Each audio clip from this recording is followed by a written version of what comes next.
Hi, 皆さん、こんにちは. This is the final lesson of Unit 0. First topic is the basic greetings of the Japanese language.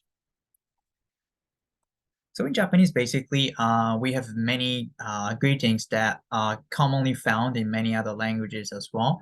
But some greetings come in two versions. Good morning is one of those examples. So we have casual version and polite version. Casual version, ohayo, ohayo. This is used for like family members or your friends. But ohayo gozaimasu, ohayo gozaimasu. This is a polite version. Uses in a formal settings, like when you talk to your teacher or you're talking to strangers or talking if you're working, like when you greet your boss or superiors, you need to be using the politer version. For good afternoon, こんにちは. For こんばんは, this is good evening, こんばんは. But when you want to kind of say a quick sorry or excuse me to someone, this is すみません. すみません. Don't say excuse me. As a response to it, いいえ, don't worry, this is used. This is the self-introduction, a very common phrase for introducing yourself. はじめまして. It's like, how do you do? Mai desu. I am Mai.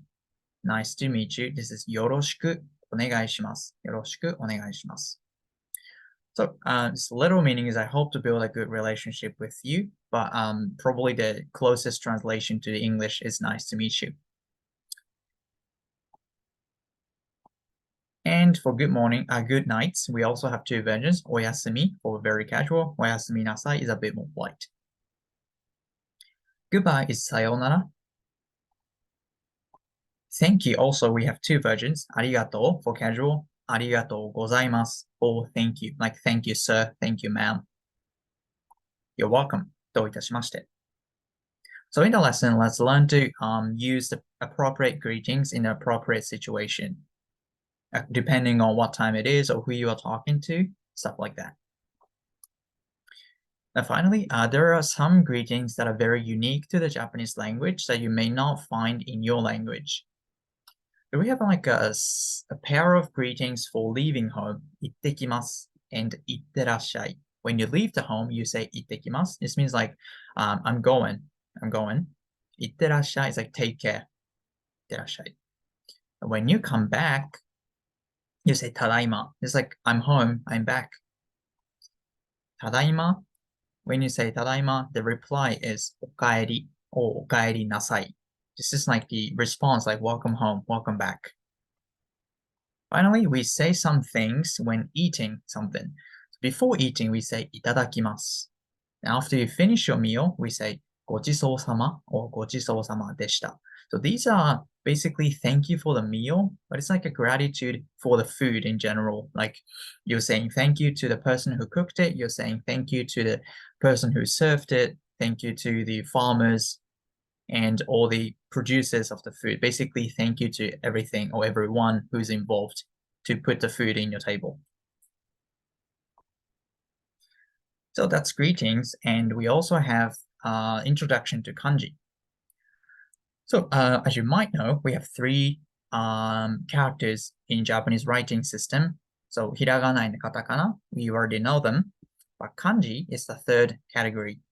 So why we use kanji is that the biggest function of kanji is that it has both sound and meaning. Hiragana and katakana, each character only has sounds. But kanji also has a meaning, but each character also carries a meaning.